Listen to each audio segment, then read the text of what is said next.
Right now, I think it's a plot. Ooh, this is sounding like Crossfire. Remember that book by Jim Mars about the Kennedy assassination? An inside plot, maybe? I don't know.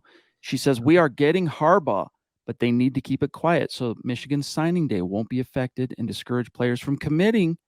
What do you think? What do you think? LOL. Too much of a conspiracy? I don't think it's too much of a conspiracy. That doesn't mean it's true. It's not, or that it's true. Doesn't mean that it's not. This was kind of something that Scott hinted around, not so much saying I think this is what's happened, but I wonder how much National Signing Day, Zach, has to do at all with whatever is happening between the Broncos and Jim Harbaugh, because it is conspicuous, highly conspicuous. We talked about this. That first of all, he says, "No, I'm staying at Michigan a week after initially interviewing with the Broncos in a Zoom call," and then last week they jet set to Michigan to talk to him again and leave sans deal, no deal. Well, wait a minute. Do you think Greg Penner and George Payton are the type of guys, especially Penner with the pocketbook, to make a trip like that without some sort of something to seek your teeth into, that you're not wasting your time?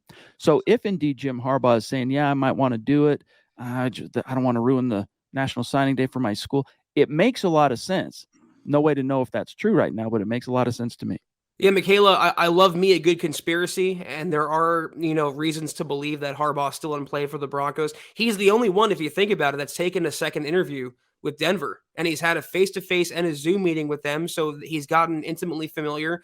I thought maybe that the Broncos offered him something handsome, maybe 20, 25 a year or whatever, and he was waiting out of respect to see if Michigan would match that. Because again, he never signed a new deal upon committing to Michigan for another year. So that's why the door is still open. But then you have Adam Schefter going on the Fan today. And I trust Schefter. If he says it, it's true for the most part. And he says that Jim Harbaugh is no longer in the running and the Broncos once again have to pivot. Interestingly, one more point about this, Chad.